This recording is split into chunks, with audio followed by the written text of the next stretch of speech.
Oh, wow. Camera was right before the door, Oh, wow. 20 feet away from us. Wow. See, there's not nobody here. This is No, actually it's decent. actually, yes, people really, because I have a feeling you might be live and then Yes, oh, no, we'll do no. that. I'm almost done with this treatment, so I will have my days back. Yeah, it's doing really well, actually. I'm really, thank you. I know, isn't that great?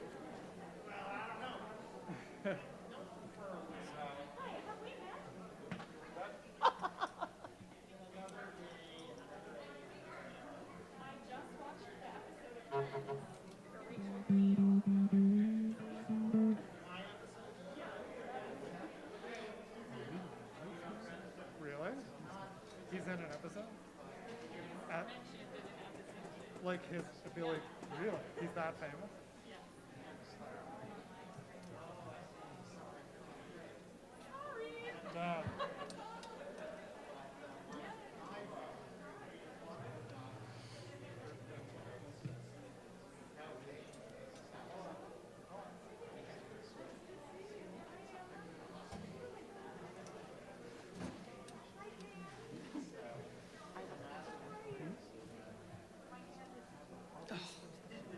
Can't stand it.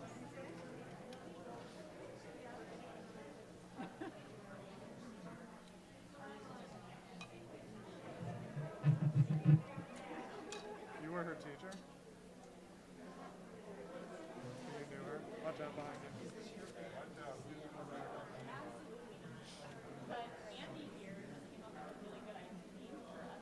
Hi. We have met in another life. Long ago. How have you been? What was the name? Okay. Great, it agrees with you. Wonderful. Don't you be on Don't you be on Is one of these is this is, which one is? Yeah, J3 is 17. And just so you know, this is H8A Koshkivena. How are you? How are you? It's so good to see you too.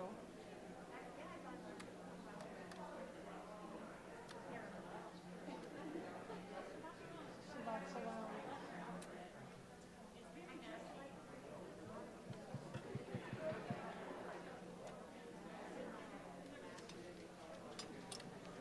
So thanks to Alan, No, it's actually. and Sarah. It's, After the 27th,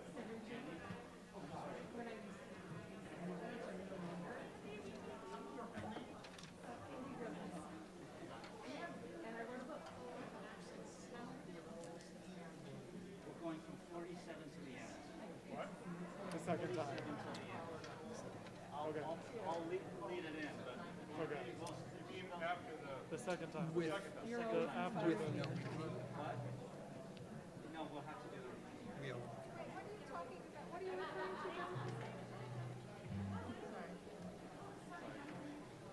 The second time. Okay. There's a 47 to the end. Got it.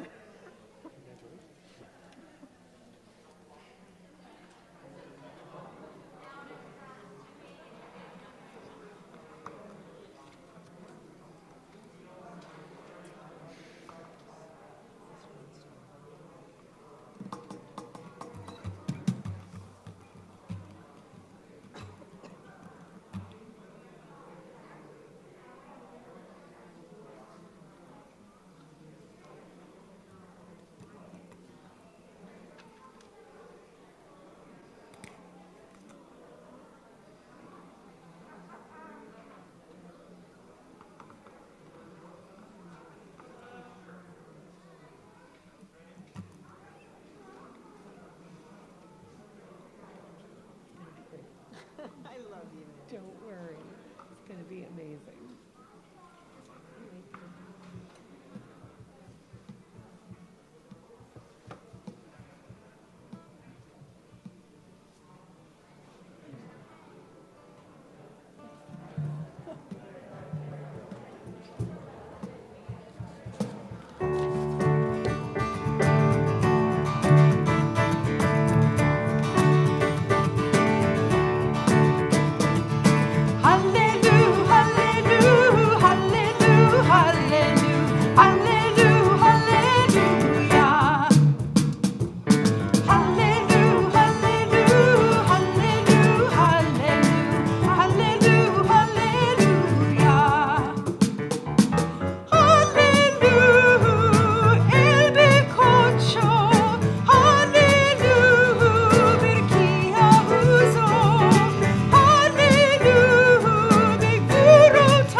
We worked as partners to create 3 summers' worth of Jewish educational programming for the URJ Coleman Camp in Cleveland, Georgia. We called it Wanderings. If I must say so, the programs were brilliant. The most innovative, experiential, fun, transformative Jewish learning I've ever helped to make happen. One program in summer 3 was called the Holiness Recycling Factory, all about Shabbat. Almost a carnival-like atmosphere, games and booths to try your luck and skill. But behind it all, an encounter with the values that Shabbat actually aims to instill. Here's the wrap-up that we wrote for the program. I checked. We have filled the world with holiness, but the work has just begun. The Holiness Recycling Factory is actually the world we live in 6 days a week. Our challenge is to bring the holiness of Shabbat, this special spirit, into the other days. We must restore life to its natural state of holiness by living Shabbat values all week long. So the more we celebrate tonight, the more we feel that spirit, the more joyous our song, uplifting our prayer, the more energy we will take into the rest of those days to be able to say every day, Hallelujah.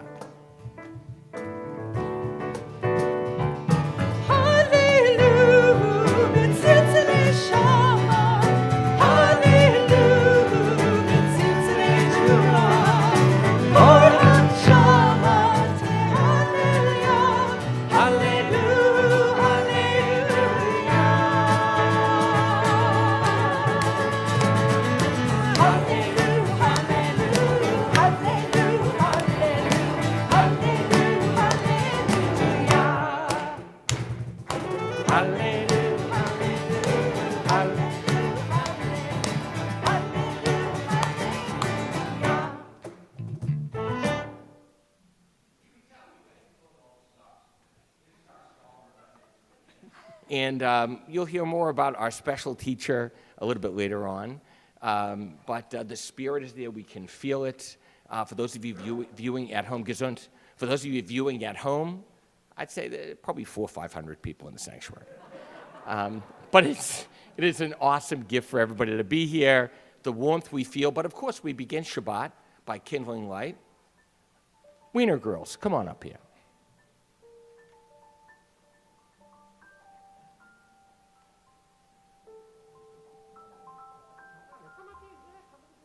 I don't know how you're going to get here, but it's all...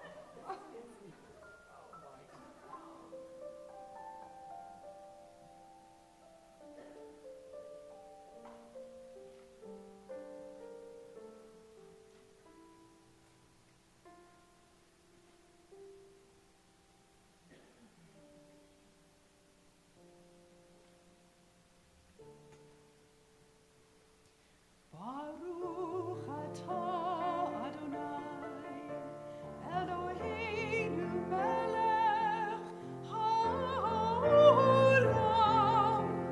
asher kiddushanu b'mitzvotav, v'tzivanu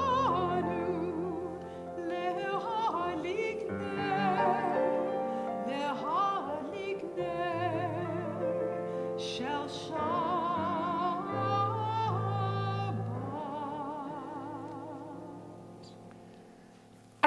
I know why we stopped rising for Kiddush, because we weren't here, and I was sitting on my couch in my library at home, but we should rise for Kiddush, if you want. Baruch atah Adonai Eloheinu melech haolam, borei peri hagafen. Amen. Baruch atah Adonai Eloheinu melech haolam, asher kiddushanu b'mitzvotav v'ratzavanu, b'shabbat kodsho be'ahava uvratzon hinchilanu, zikaron le'maseh v'reshit, ki hu yom techila le'mikra'e kodesh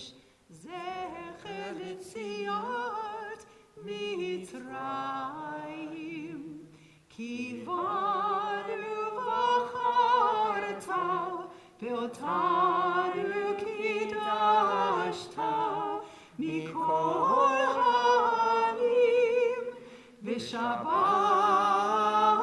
קודשך באהבה וברצון הנחלתנו. ברוך אתה אדוני מקדש השבת. אמן. לחיים.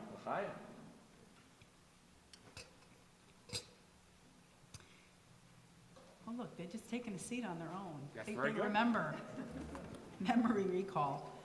So we join together now with Psalms of Praise, beginning with Elechamda Libi, Romamu. We're just going to go right through and keep singing because that's what we love to do.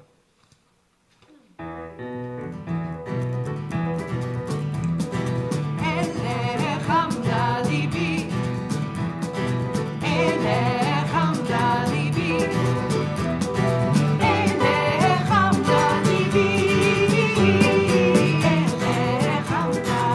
Keep singing that.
It's the schmooze moment. It really is. It's the schmooze moment.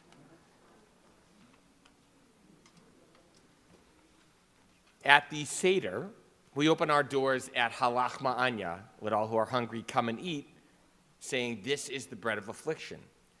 That act actually mirrors this moment, as with open doors. I don't know if the doors out there are open, but we face the rear door that's open to greet the Sabbath bride. What are we really doing? We are opening our hearts to each other, acknowledging that no life is without struggle and pain, and that we have room for those people at our tables, our proverbial Shabbat table, which in a way this is. So reaching out with care, letting other people know we're really there for them. We affirm the power of community, which really is grounded in compassion, in being there for each other. That's the call we rise to for the Baruch Hu. It doesn't just say, are you ready to pray? It says, are you ready to reach out with an open mind, an open hand, an open heart? We rise together.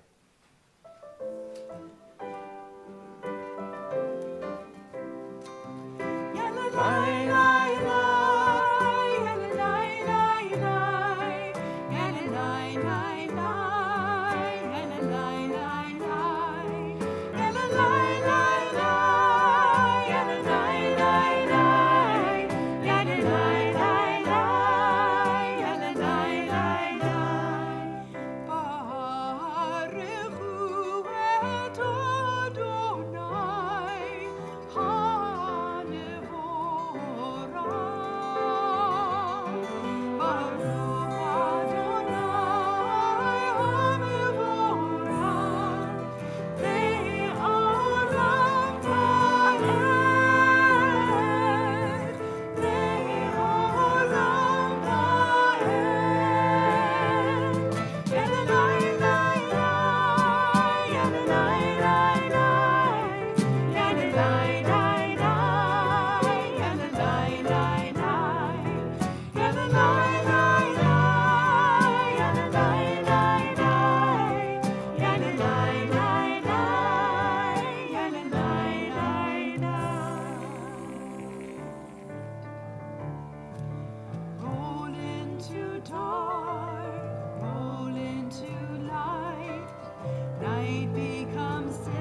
Shema Yisrael, Adonai Eloheinu, Adonai Echad. Shema Yisrael, Adonai Eloheinu, Adonai Echad. Shema Yisrael, Adonai Eloheinu, Adonai Echad.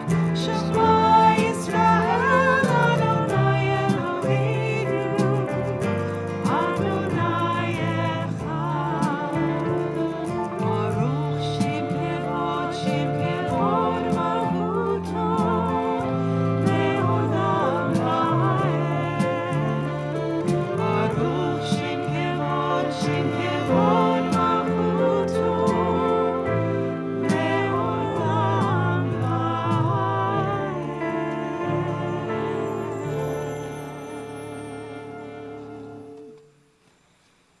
Ve'ahavta et Adonai Elohecha b'chol levavcha u'b'chol nafshecha u'b'chol me'odecha. Ve'hayu hadvarim ha'ele asher anochi mitzavecha hayom al levavecha v'shinatam levanecha v'dibarta bam b'shivtecha b'beitecha uv'lechtecha b'derech uv'shofecha uv'kumecha וקשרתם לאות על ידיך, והיו לטוטפות בין עיניך, וכתבתם על מזוזות ביתך ובשעריך, למען תזכרו ועשיתם את כל מצוותיי, והייתם קדושים לאלוהיכם. אני אדוני אלוהיכם, אשר הוצאתי אתכם מארץ מצרים, להיות לכם לאלוהים. אני אדוני אלוהיכם. Can you imagine being meshugana enough to set out from home on a journey not actually knowing where you're going or where you're going to end up? Avram did it. We do it every day. Somehow believing that no matter how formidable the obstacle, our faith in the promise will see us through to that other side. That's really the only way to make it through this life. Not by praying for a miracle that may be very long in coming, but by summoning the inner strength to engage every day in the struggle we call life, to bring blessing, to spark light in somebody else, to see it in ourselves, forging that path, even in the darkness, that goes forward through those storms, buoyed by the hope we recognize in each other.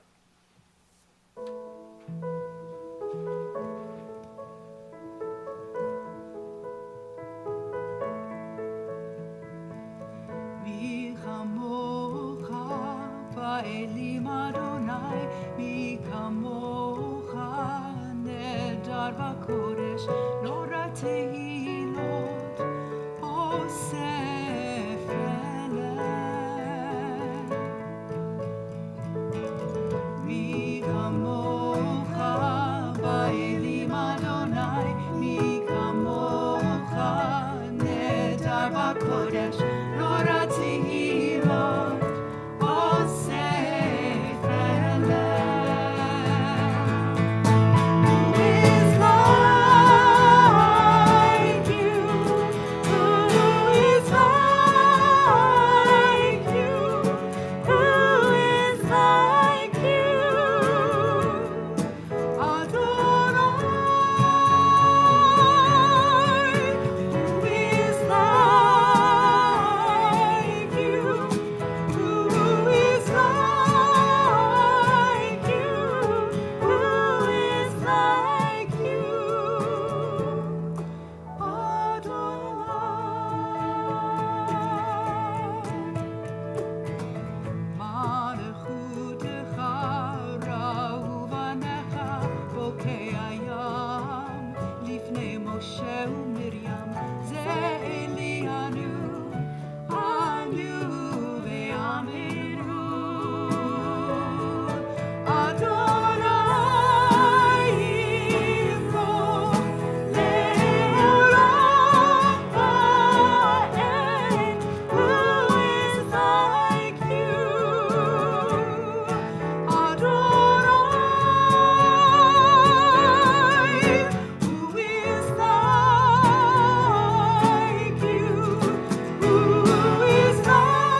when you or your kids, maybe your grandkids were little, there was nothing more magical than taking out those blankets and making a tent in the living room. Some of the kids, do you guys ever make a tent in the living room? Right? Like when you were little. I know you're big now, but when you were little. Why is it so magical? Because once you're under the tent, that's all there is. The world outside ceases to exist. It's a make-believe pretend where we can hope and wish for anything to become real. That's what Hashkivenu is. It's that tent of peace we pray for that would actually be spread over everyone. Every person respected, protected, under a canopy of peace and justice for all.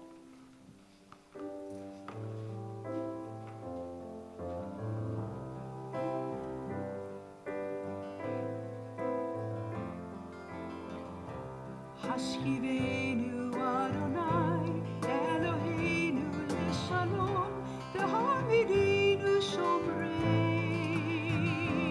lechaim. Hashkivenu Adonai, Eloheinu leshalom, v'hamidinu shomreinu lechaim. Sometimes I lay under the moon and thank God I'm breathing. Then I pray, don't take me soon, 'cause I am here for a reason. Sometimes in my tears I drown, but I never let it get me down. So when negativity surrounds, I know someday it'll all turn around, because all my life I've been waiting for, I've been praying for the people to say that we don't want to fight no more, there'll be no more wars, and our children will play one day, one day, one day, one day, one day, one day. Sometimes I lay under the line and thank God I'm breathing. And I pray, don't take me soon, 'cause I am here for a reason. Sometimes in my tears I drown, but I never let it get me down. So when negativity surrounds, I know someday it'll all turn around, because all my life I've been waiting for, I've been praying for the people to say that we don't want to fight no more, there'll be no more wars, and our children will play one day, one day, one day. Sing it. One day, one day, one day. One day, one day, one day.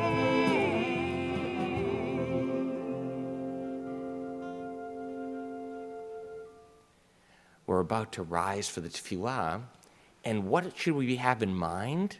Chaim Stern's words, which are really about one day. Our prayers are answered not when we are given what we ask, but when we're challenged to be what we can be. If we rise to the challenge, that one day will be a lot sooner than we think.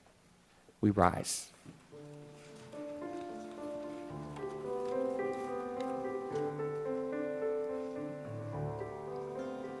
Adonai Sfatai Tiftach, Adonai Sfatai Tiftach, Ufi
With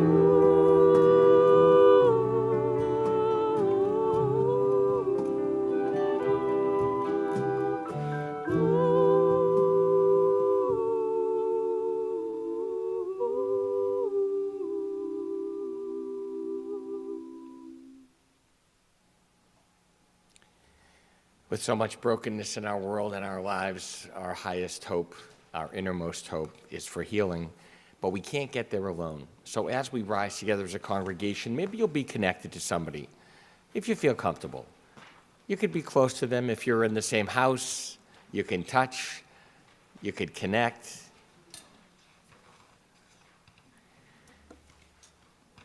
Mishaberach Avotenu Avram Yitzchak v'Yaakov Imotenu Israel Rachel v'Leah. May the one who blessed our mothers and fathers before us bring strength to those who struggle against sickness, those who so long to be healed. We especially call to mind at this moment of prayer for healing Rhea and Marvin Weiss, Fred Green, Nancy Hanley, Neil Borden, Claire Dennison, Esther Schraga, Mark Green, Marlo Wiggins, Carol Sladkis, Dick Stone, Alan Bogner, Harriet Lipton, Hannah Stampleman, Enid Elton, Louise Elton, Bonnie Davis, Lori Weinberg, Stanley Tereski, Bob Glassman, Marty Feldner, Patricia Zapata, Andy Rosenthal, Avram Yochanan, Dov Lesser, Louis Siegel, Nate Moskowitz, Ari Fox, Keith Schoen, Barbara Peabody, June Foreman, Paul Wiggins, Jody Kahn, Joseph Spinelli, Susie Wolfson, Antonia Nelita Chipola, Pat Ryan, Harriet Katz, Sam Phillip, Jerry Gallner, Ian Spear, Norton Blumberg, Terry Rossman, Julie Ross, Deb Margolin, Paul Stampleman, Scott Siegel, Greg Kellner, Daniel Foley, Jerry Rubin, and George Siminoff. Will anyone here add a name in hopes of healing?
Full disclosure, when it comes to rabbis, I'm a very harsh critic. The truth is, as a longtime practitioner of this vocation, profession, calling that I hold truly dear, I'm generally not moved by many rabbinic voices, usually not all that inspired by how they rabbi. And though I appreciate the passion that most of our colleagues bring, to find one who is so purposeful that his every action sparks my aspirations, whose words are so authentic, not alone smart, but sacred, that they speak to me inside would be a very tall order. Pretty much near impossible. In the past 39 years, I found one. Rabbi Billy Dreskin has not alone been my rabbinic school study partner and creative program collaborator, amazingly, for nearly 40 years. My rabbinic sounding board on all things congregation and my unwavering source of guidance and life support, but the one rabbi whose presence never fails to inspire me. The one rabbi whose message moves me to see the world differently, even as it challenges me to make a difference I didn't know I could. Yes, for the past 26 years, he has transformed Woodlands Community Temple, serving the generations by doing what he does best, sparking spirits and stirring hearts, being his uplifting, down-to-earth, warm, wisecracking, wonderful self. Since he started out on this road as a rabbi, Billy Dreskin brings something no one else I know does: the courage to be himself, and thankfully never anything less, and the commitment to expect us to try to do the same. His being here this weekend as our Larchmont Temple Fall Scholar in Residence, for me, is a gift beyond words. So let me simply introduce him the same way I have been referencing him for you the past 35 years. Here to teach us about life wisdom that best guides us on our journeys home, just as he's been doing for me, empowering my partnership with you in creating this covenantal home, the rabbi I call my best friend, Billy.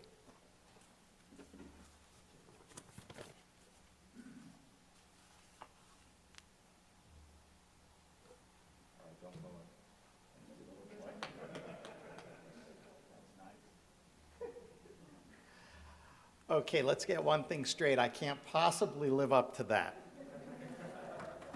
I'm going to do my best, though. And thank you. Gosh, that was very sweet. I don't know who wrote that, but please thank them for me.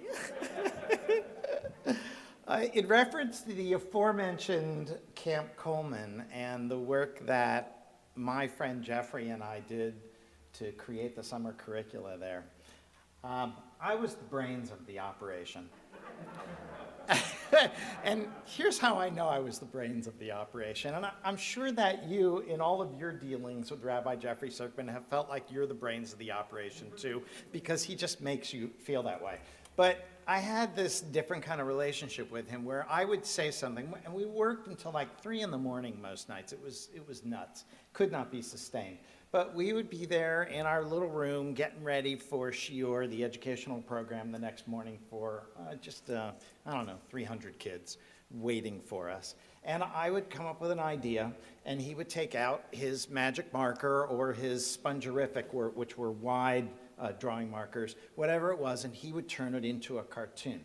Now, of course, you haven't drawn any since those days, I'm sure, because we were told in rabbinical school to put away our little children's toys. He was to put away his pencils and pens, I was to put away my guitar, and we would be grown-up rabbis for the rest of our lives. That didn't happen, but and I'm so glad that it didn't, and I'm so glad that I got a chance to work with him that summer, and all the things that you and I have done across the years, which are too many to count. And thank God they've included our wives and our children across the years. It's been just such a wonderful journey.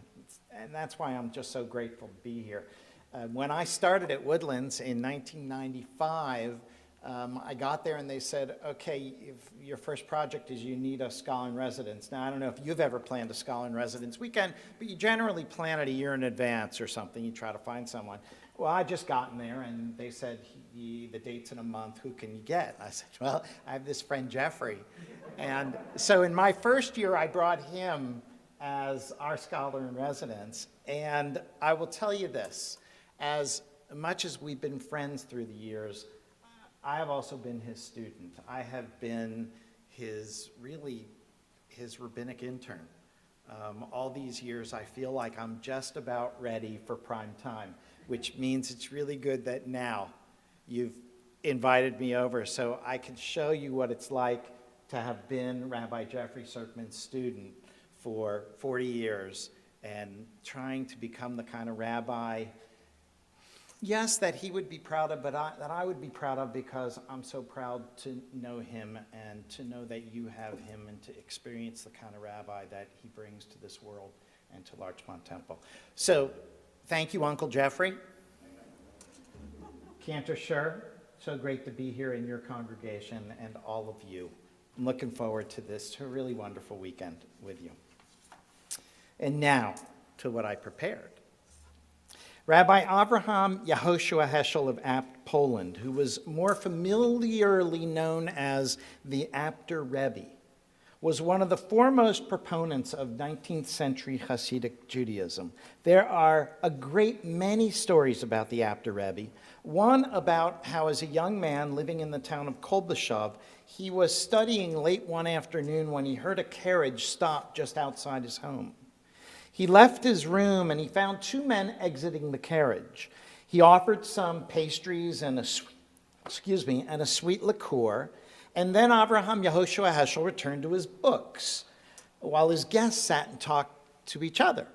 He could hear that they were discussing Jewish texts, but said to himself, theirs is not my way, so why should I concern myself with their discussion? The men asked if they could possibly stay the night, and although there wasn't much room in his home, Avraham Yehoshua Heschel felt obliged to not turn them away. As the two men continued their discussion, he resisted listening in order to continue his own learning. Come morning, they bade him farewell, asked what passage of Talmud they had seen him studying. He told them, and the guests began discussing that passage, and a half an hour passed before the Apter Rebbe realized that they had completely illuminated the passage in a way that he had not fully understood until that moment. When the guests stood to leave, he said nothing, for he was glad to continue his studies undisturbed. But in the course of the day, bit by bit, the words that he had caught while studying came back to him, and he understood with certainty that what they had said had been sublime. And from that time, he could do nothing but think of them. He repeated their words to himself. He gradually noticed that his daily prayers were becoming purer and stronger. The Apter Rebbe then grew disconsolate that he had let these men go without becoming acquainted with them. 2 weeks later, as chance would have it, he spied their carriage once again nearing his home. But this time it was not stopping, so he rushed outside, called out to them.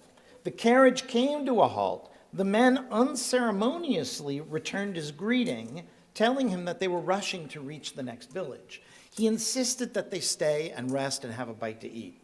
And Avraham Yehoshua Heschel was delighted when they responded that they would wait a few moments without getting out of the carriage for him to bring something to them. But when he returned, the carriage was already taking off, and he ran after it. When he finally caught up with it, that was the time that it stopped once again. He was welcomed inside the carriage. He finally learned their names.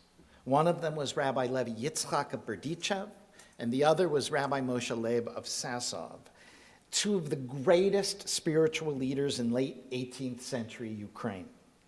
After accompanying them in the carriage to the next village, they wanted to send him home, but he begged to be allowed to remain with them a while longer. So the three men rode off together, their conversation continuing as the carriage rolled along.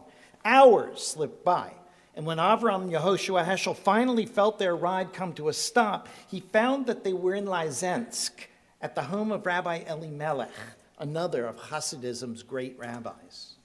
"Here you are," the two rabbis said. "This is where your light lives." And so he stayed in Lysensk, becoming one of Elimelech's greatest students before accepting his famed position in Apt. This is where your light lives.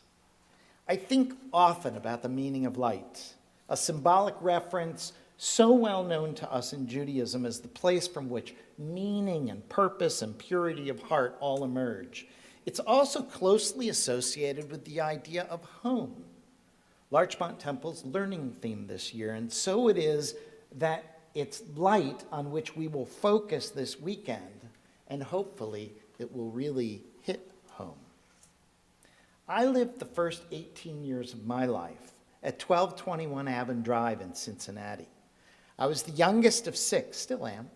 The house was the epicenter of all things wondrous for me.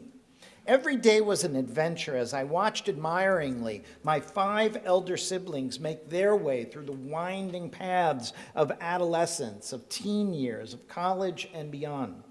It was Netflix before cable even existed, providing so many different shows to watch. I loved being the baby brother, being doted upon, sometimes beaten upon, thank you, Brother James, and even left behind in the rush at times for the family to get from one place to the next.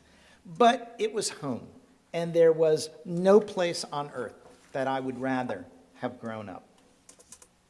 As my siblings gradually left home, even as my parents divorced and my father moved away, eventually leaving my mom and me to pack things up at 1221 Avon Drive and move to an apartment elsewhere in Cincinnati, I gradually lost my clear sense of home. Even today, having lived in Boston, Manhattan, Brooklyn, Cleveland, and Westchester, if you ask me where my home is, I'll give you 2 answers. The first is 25 Oak Street in Ardsley, where Ellen and I have raised our own family and continue residing to this day. The second is 1221 Avon Drive in Cincinnati, Ohio, my childhood home, because something of that seems to reside in me forever.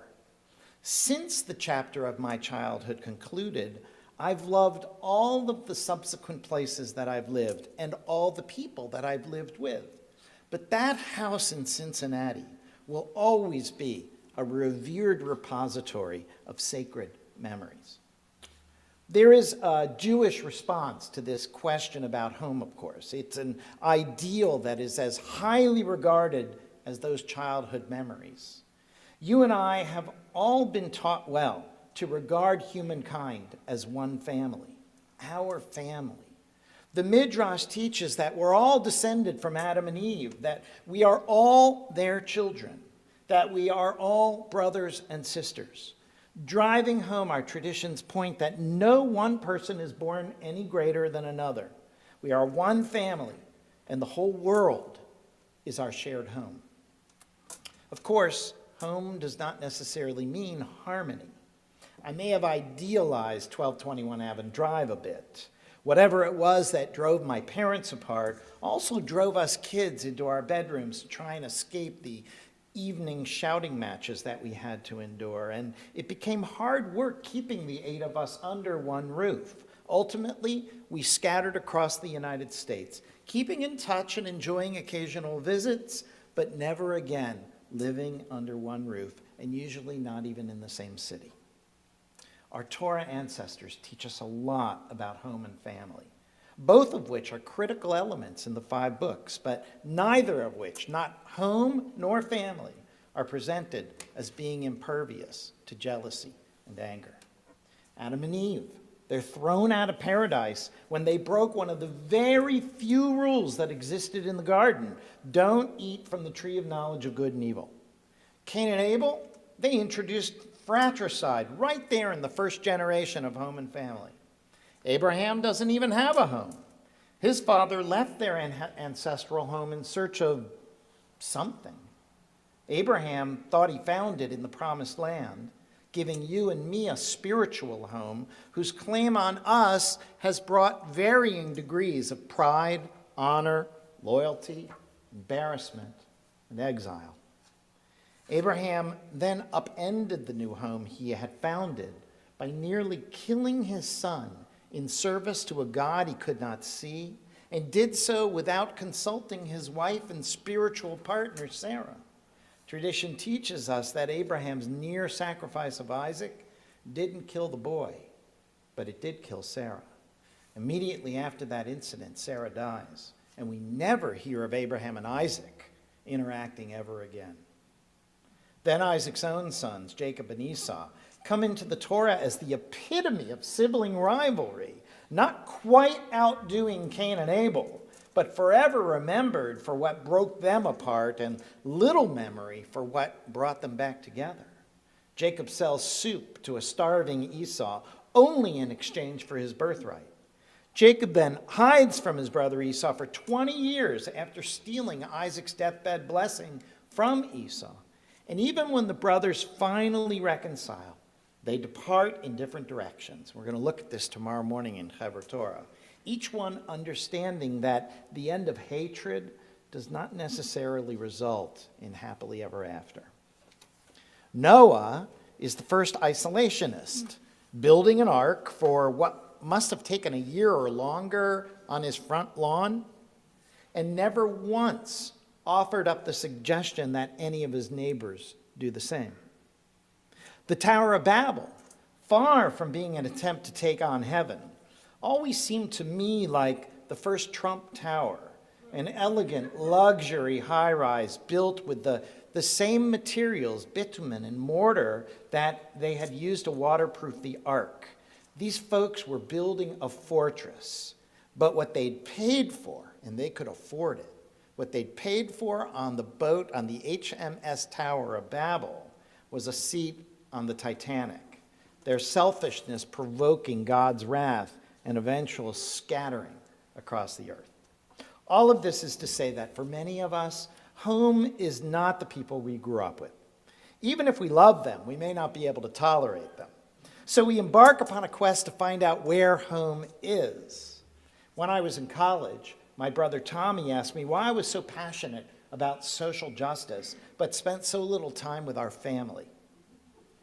Was caring for others a substitute for parents and siblings to whom there was little to draw me back to them? Tommy wasn't right, but he wasn't completely wrong either. I had been set adrift in high school and was searching for the anchors that would connect and securely hold my life to the people and the places in it. Then, when I graduated from college, I had a decision to make. Would I pursue the career in music for which I had been training since I was 6 years old? Or would I apply to rabbinical school and devote myself to an ancient tradition and its contemporary practice? It wasn't a difficult choice for me. I owed much to this community. When I was in high school, aimlessly wandering without much thought or direction, I encountered a tradition that has always sought to guide its practitioners to lives of purpose and meaning, to create home for as many people in as many places as possible. A number of key individuals had been in the right place at the right time during those years. They assisted me in finding constructive engagement that helped me and helped others. I loved it, and I wanted more. I also wanted to return the favor of those great goodnesses that had been bestowed upon me. I wanted to try to reach others who might need a helping hand on their journeys and their quests to find home. Now, retired all of 5 months, I think what has been most rewarding to me in my rabbinical career was not that I served as a guide for others, but that I was able to bring fellow travelers together. I didn't have the answers, but I was so proud and honored to join with like-minded adventurers who also wanted to try and better understand how to use the time that we've each been gifted during this thing called life. During my 26 years at Woodlands, I joined my congregational family in myriad versions of this quest. Our prayer gatherings, whether they took place at temple on Shabbat and Jewish holidays, or during the sacred moments marking life's transitions, or on Zoom, found us reading ancient and contemporary reflections on how best to travel the geography of life and navigate its relationships. These words, our words, helped us to think through many of the challenges and the broad questions that we had all felt moved to try and answer. Our shared study gave us abundant opportunities to talk together, both with ourselves in that room and also with the ancient voices who, through the books that lay open in front of us, had been invited to join the conversation. Together, with ancient voices and new ones, we tried to probe even more deeply these ideas that Judaism has been wrestling with since Adam and Eve first hungered for the knowledge of good and evil. And then, through our many community service projects, we tested our ideas with real-life applications, trying to determine what indeed was good and what wasn't, and how we might play a role in fostering the best in life for everyone. What was extraordinary in the living of our Jewish lives, and I'm certain that you've found the same thing here at Larchmont Temple, is how many different ways we can access the wisdom that we seek to understand about why we are here, what our place is in the universe, and what we can call home. I hope that you feel as fortunate as I do for all these blessings that are showered on us each time we walk through the doors of our synagogue, literally or online. And again, we are invited to continue the quest that began probably when we first realized the homes that we were born into were not the be-all and end-all of our life's journey, if only because children grow up and move on. The endless variety of topics and modalities that our synagogues have provided us, so many different access points along the path, all of these have allowed us to join hands and to search for the way together. While at Woodlands, I taught Talmud for more than 20 years. I was never a Talmud scholar, or even, as my friend Jeffrey can confirm, a particularly good student of Talmud. But something about it struck a deeply resonant chord in me. My ancestors had written the Talmud as an attempt to unravel the unending questions that they had about how God wanted them to live. And while Talmud became a guidebook for Orthodox Jewish living, delineating the exacting details of mitzvah observance, I came to see these ancient rabbis as my fellow travelers too. They had yearned to understand how to deal with the disappointment of exploitation at the hands of the greedy and the unkind, with the economic struggle that comes with jobs drying up, and with the seemingly insurmountable pain that comes with seeing loved ones die.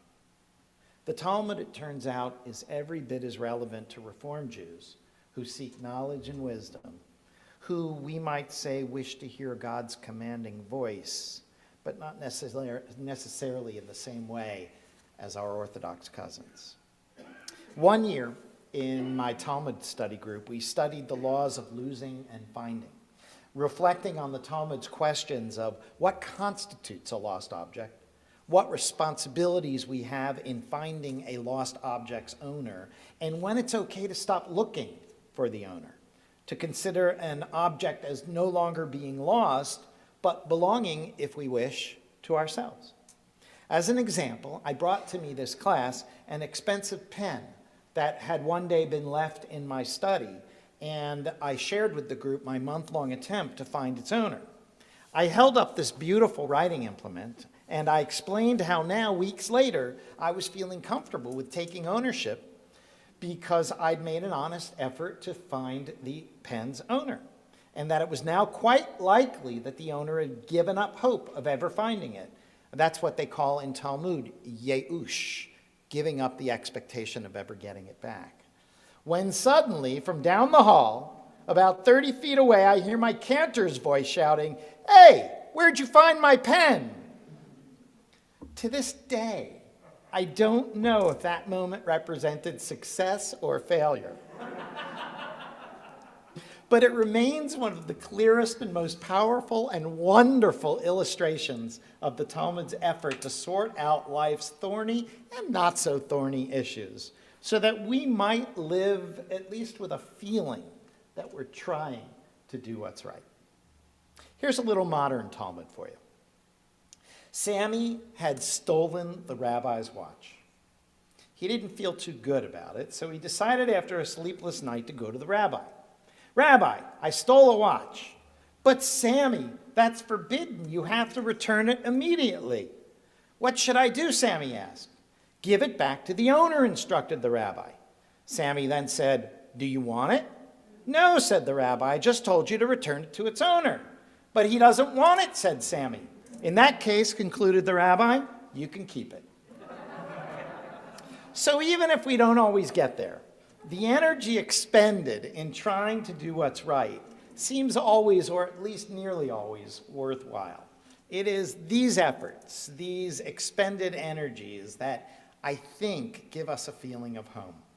That wherever it is we found ourselves, we've made the choices that earn the respect and affection of others around us, helping us to feel that right here is the place we belong. Was it destiny that my cantor walked by just as I was teaching my class about the lost pen that turned out to be his? We can have that discussion another time. But it was, I think, right. And right is pretty good. Maybe even good enough to feel as if this lifetime is being well spent. The rabbis had told Abraham Yehoshua Heschel, "This is where your light lives." I think we all share that yearning for light in our lives. Lights of understanding, lights of kindness, lights of warmth, lights of belonging. These are the materials that we use to build our homes so that wherever we go, wherever we are, Makom sheli biohev, the place that my heart adores, Sham raglai molichot oti, my feet will always lead me there. I look forward to engaging with you all and continuing this conversation and many others, especially deep, dark secrets about your rabbi's life throughout the rest of the weekend. Shabbat Shalom. About this time, your cantor should be getting into position. Miraculously, there she was. There it is. And while I could never draw, Uncle Jeffrey always liked when I made music. And I don't want to leave without sharing this text, Makom sheli biohev, which is in your handout. Music written by Cantor Leon Schur. Words from the Talmud that remind us that there are places that we want to be, places that we need to be, hopefully places that we will love being because they're home. Makom sheli biohev, Makom sheli biohev, Makom sheli biohev, Sham raglai molichot oti, the place that my heart holds dear, the place that my heart holds dear, the place that my heart holds dear, there my feet will bring me near. Makom sheli biohev, feel free to join in. Makom sheli biohev,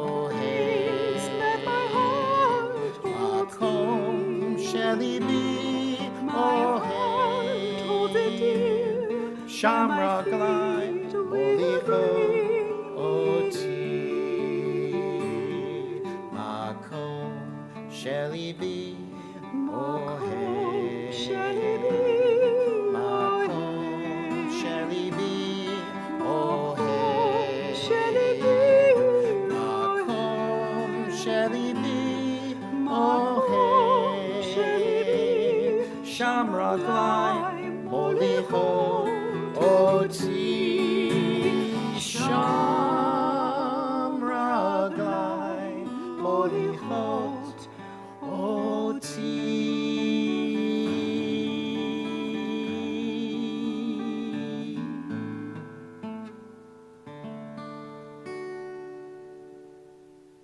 Shabbat Shalom. Shabbat Shalom.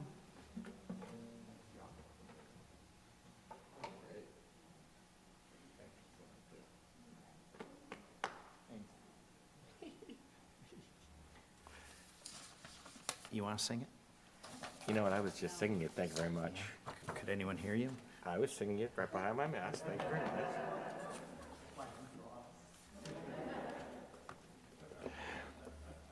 The concluding section of our service, we rise for Aleinu. Aleinu nishabeach ladon hakol, lateit gedula liyotzeh bereshit, shelo asanu kegoyei haratzot, velo samanu kemishpachot ha'adama, shelo sam chelkenu kahem, וגורלנו ככל המונם, ואנחנו קוראים ומשתחווים ומודים לפני מלך מלכי המלכים הקדוש ברוך הוא, ונאמר והיה אדוני למלך על כל הארץ ביום ההוא יהיה אדוני אחד, ושמו אחד.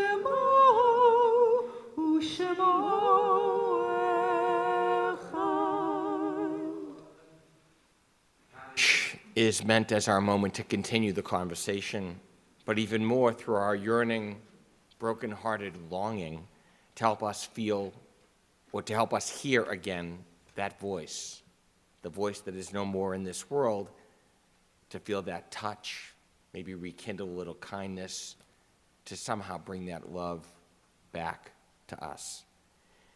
Kaddish is really a mantra that takes us beyond the words we say to moments long past, those memories, maybe of home, that connect us to that person, those people, that love that's timeless, that really can never die. With love long gone, Kaddish brings back that sense.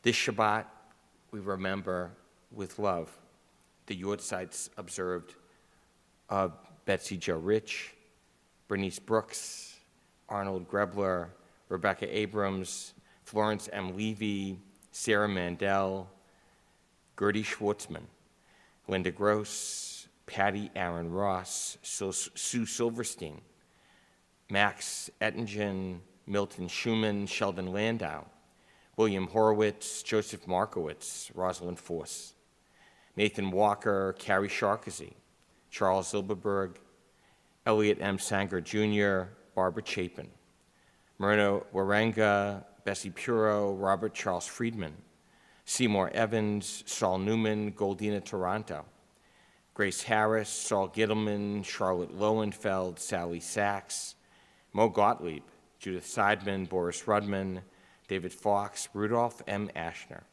Fanny Weiss, Leon Lewis, Horace B. Bernstein, Fanny Korotkin-Mindlin, Ida Dreskin, Ann Gottlieb, Stephen Neil Ifshin, Don Lewis, Arthur Shallop, Sadie Schumann, Dorothea Campbell, Teresa Benden, John Slavin, Milton Lovinger, and Adele Nadell. Anyone here add a name in sacred remembrance?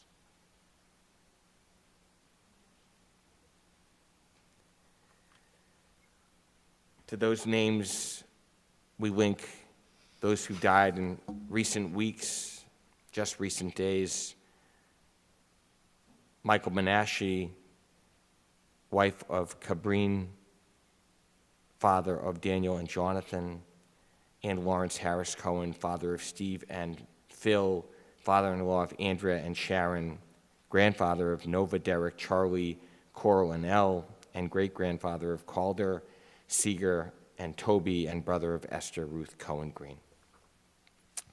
To their names, we link the legacies of two men shot back in August following the civil unrest in Kenosha, Anthony Huber and Joseph Rosenbaum.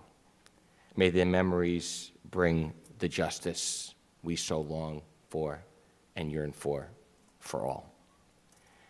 We join together.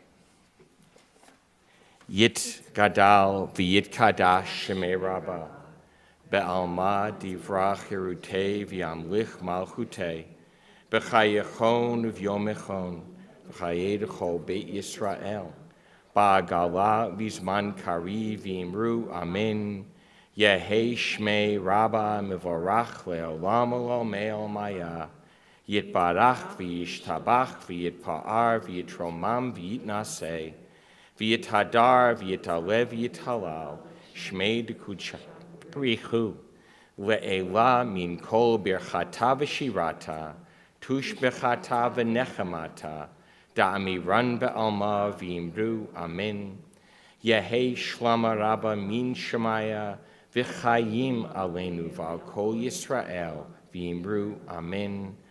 Oseh shalom bimromav, hu yaseh shalom, aleinu v'al kol Yisrael, v'al kol yoshvei tevel, v'imru. Amen. Zichronam livracha.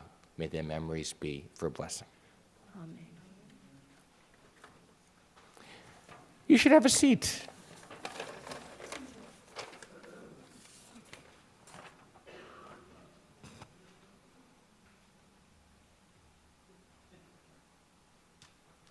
Shabbat Shalom. Shabbat Shalom. I'm Martha Steinman. On behalf of the Board of Trustees, it's really a privilege to be with all of you here in the sanctuary and who are watching from the comfort of their homes tonight. What a night to be here. Thank you so much to our clergy, our musicians, our choir for a beautiful service, and Rabbi Dreskin and Cantor Dreskin. What a privilege to have you here as our scholar in residence. You know that you're here with us all the time. So it's so nice to see that you're real people, not just my friend Billy, who the rabbi talks about all the time. So thanks so much for being with us this weekend. We have a lot coming up this weekend. Tomorrow morning, I'm going to go a little out of order. At 10:30, we have our morning minyan with Cantor Abramson. And we've got a full weekend of the Dreskins. So tomorrow at 9 a.m., be here or on Zoom for Chevra. Tomorrow night, we're having a Beit Cafe. Remember those Beit Cafes? Something we used to do. Isn't it great we're having one? And then at 8 o'clock, we are going to hear some more from Rabbi Dreskin and Cantor Dreskin. And then Sunday morning, we have the Brotherhood Breakfast, where you'll be surprised to hear that we are hearing from Rabbi Dreskin, but this time with Rabbi Serkman. So be here for all of it. Rabbi Dreskin, I'm glad you've retired because I think you'll need Monday off. But Shabbat Shalom. Shabbat Shalom. That's a lot of rabbi and cantor time. Oh. We rise together for our closing song.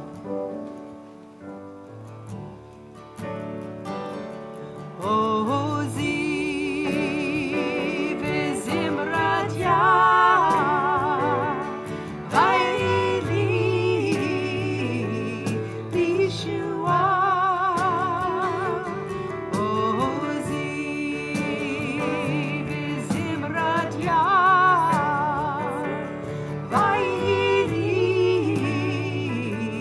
Be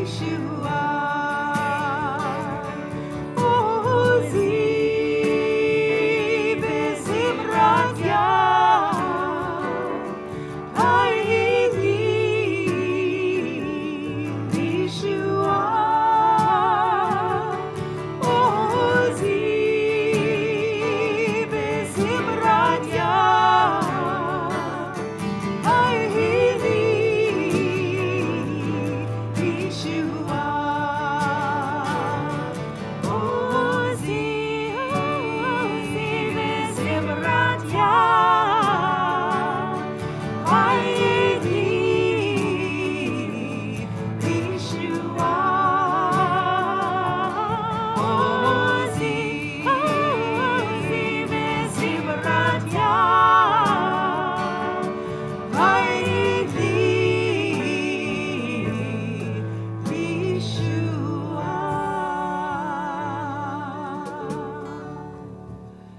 Shabbat Shalom. Shabbat Shalom.